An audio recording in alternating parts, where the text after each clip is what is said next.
నేను మీకు ఈ వీడియోలో DALL-E 3 ఇమేజ్ జనరేషన్ బాట్‌ని without using any API or ఎలాంటి కోడ్ రాయకుండా చెప్పబోతున్నా. Let's begin the process. గూగుల్‌లో imagico.ai అని సెర్చ్ చేయండి. డైరెక్ట్‌గా మీకు వెబ్‌సైట్ అయితే ఓపెన్ అవుతుంది. ఇప్పుడు మీరు మీ వెరిఫైడ్ గూగుల్ అకౌంట్‌తో లాగిన్ అవ్వండి. ఇదే వెబ్‌సైట్ యొక్క ఇంటర్ఫేస్. ఇక్కడ మీకు ఈ వెబ్‌సైట్‌లో ఫీచర్స్‌ని ఎలా వాడాలో అన్నిటికి ట్యుటోరియల్స్ అయితే ఉన్నాయి. మీరు ట్యుటోరియల్స్ వన్ బై వన్ చూసుకోవచ్చు.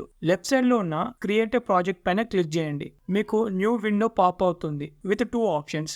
ఒకటి ఆటో ఇమేజికా, ఇంకోటి థింకింగ్ క్యాన్వాస్. ఆటో ఇమేజికా అంటే ఏఐతో చాట్ చేస్తూ బాట్‌ని క్రియేట్ చేయడం, విచ్ ఈజ్ ఈజీ అనుకోండి. బట్ థింకింగ్ క్యాన్వాస్ మాన్యువల్‌గా ఒక బాట్‌ని చేయడం. నేను మీకు ఈ వీడియోలో థింకింగ్ క్యాన్వాస్‌తో మాన్యువల్‌గా బాట్‌ని ఎలా చేయాలో చెప్పబోతున్నా. ఇప్పుడు థింకింగ్ క్యాన్వాస్ పైన క్లిక్ చేయండి. థింకింగ్ క్యాన్వాస్ అంటే మాన్యువల్‌గా మన బాట్‌ని ఇక్కడున్న ఫీచర్స్ తోటి ఎడిట్ చేసుకొని బాట్ చేసుకోవడం. ఇదే మన ప్లే గ్రౌండ్. ఇక్కడే బాట్స్‌ని క్రియేట్ చేస్తాము.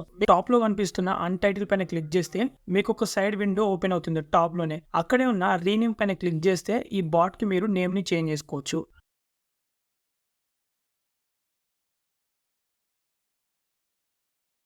మీకు మిడిల్‌లో కనిపిస్తుందా? దాన్నే నోడ్ అంటారు. ఇక్కడ నోడ్స్ అనేవి 2 టైప్స్. ఒకటి ఇన్‌పుట్ నోడ్, ఇంకోటి అవుట్‌పుట్ నోడ్. మీరు నోడ్ పైన క్లిక్ చేసి ఇలా డ్రాగ్ కూడా చేసుకోవచ్చు మీకు ఎక్కడ కావాలంటే అక్కడ. ఫస్ట్ మనం ఇమేజ్ క్రియేషన్ DALL-E 5 బాట్‌ని ఎలా క్రియేట్ చేయాలో చూద్దాం.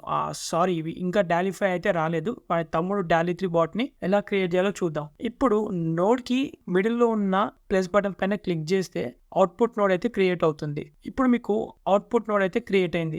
ఇప్పుడు ఇన్‌పుట్ నోడ్ పైన హోవర్ చేస్తే మీకు ఇలా యారో సింబల్ వస్తుంది. దాన్ని క్లిక్ చేయండి. ఇప్పుడు మీకు రైట్ సైడ్‌లో ఒక న్యూ విండో ఓపెన్ అవుతుంది. ఇదే మన బాట్ యొక్క ఇంటర్ఫేస్ ఎడిటింగ్ ప్లేస్. ఇన్‌పుట్ నోడ్‌కి, అవుట్‌పుట్ నోడ్‌కి మధ్యలో ఉన్న ఈ చిన్న బాక్స్‌లోనే మనం డిస్క్రైబ్ చేయాలి. అసలు ఎలాంటి బాట్ కావాలి ఏంటని. ఇందులో మీకు ప్రీ డిఫైన్‌గా కొన్ని ఫంక్షన్స్ ఉంటాయి. ఆ ఫంక్షన్స్‌ని యూజ్ చేసుకొని మనం బాట్‌ని అయితే క్రియేట్ చేయబోతున్నాము. మీరు ఇప్పుడు ఆ మధ్యలో ఉన్న బాక్స్‌లో స్లాష్‌ని అయితే ఎంటర్ చేయండి. కొన్ని ఫంక్షన్స్ ఓపెన్ అవుతాయి. ఆ ఫంక్షన్స్‌ని పైకి స్క్రోల్ చేస్తే మీకు DALL-E అని కనిపిస్తుంది విత్ ఓపెన్ ఏఐ లోగో. దాన్ని సెలెక్ట్ చేసుకోండి. మనం ఇప్పుడు input node and output node create చేసి వాటి పని ఏంటో కూడా చెప్పాము. ఇప్పుడు ఇన్పుట్ నోడ్ లో ఏదైనా ఒక ప్రాంప్ట్ ఎంటర్ చేసి రన్ చేయండి. ఎందుకంటే ఎలాంటి ఇన్పుట్ లేకుండా అవుట్పుట్ రాదు. సో నో అవుట్పుట్ మనం అవుట్పుట్ నోడ్ అయితే పబ్లిష్ చేయడానికి కుదరదు. నేను ఒక ప్రాంప్ట్ ఇచ్చి ఇమేజ్ ని జనరేట్ చేస్తున్నాను చూడండి. ఇమేజ్ జనరేట్ అయిన తర్వాత అవుట్పుట్ నోడ్‌కి ఉన్న యారో పైన క్లిక్ చేసి పబ్లిష్ యాస్ కాంటెంట్ పైన క్లిక్ చేయండి. ఇప్పుడు మన బాట్ ఇంటర్ఫేస్‌లో input node and output node అయితే యాడ్ చేసేసాము. సో బాట్ అయితే క్రియేట్ చేసాము. ఇప్పుడు దీన్ని పబ్లిష్ చేయడం ఎలా చూద్దాము. ఫస్ట్ బాట్ యొక్క ఇంటర్ఫేస్ డిజైన్ మార్చుకోవడం ఎలానో చూద్దాము. కనిపిస్తున్న యాప్ డిజైన్ పైన క్లిక్ చేసి మీకు నచ్చిన డిజైన్ సెలెక్ట్ చేసుకోవచ్చు. ఫ్రీగా అయితే చాలా ఉన్నాయి. ఏదైనా ఒకటి సెలెక్ట్ చేసుకోవచ్చు.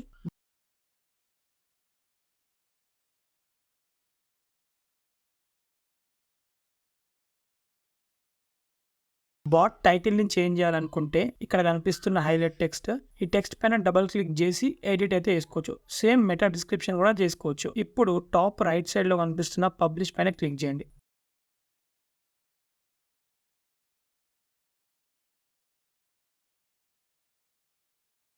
మీకిప్పుడు బాట్‌ని యాక్సెస్ చేయడానికి ఒక క్యూఆర్ కోడ్, లింక్ వస్తుంది. You can share with anyone and ఇక్కడ ఏమైనా ఎడిట్స్ చేస్తే బాట్‌లో కూడా ఆటోమేటిక్‌గా చేంజ్ అవుతుంది. ఎవరైతే లింక్‌తో యాక్సెస్ చేసుకుంటారో వాళ్ళకి కూడా చేంజ్ అవుతుంది. సో ఈ వీడియో మీకు అర్థమైంది అనుకుంటున్నా. ఫస్ట్‌లో మీరు ఈ చిన్న చిన్న బాట్స్‌ని విత్ నో కోడ్ ఎలా క్రియేట్ చేయాలో నేర్చుకోండి. నెక్స్ట్ వీడియోలో వేరే బాట్స్‌ని ఎలా క్రియేట్ చేయాలో చూద్దాం అండ్ ఫర్దర్ ఫ్యూచర్‌లో అడ్వాన్స్ ఎల్ఎల్ఎమ్స్ కానీ బాట్స్‌ని విత్ మినిమల్ కోడ్‌తో ఎలా క్రియేట్ చేయాలో కూడా చెప్తాను. So do subscribe now and share with your friends as soon as possible.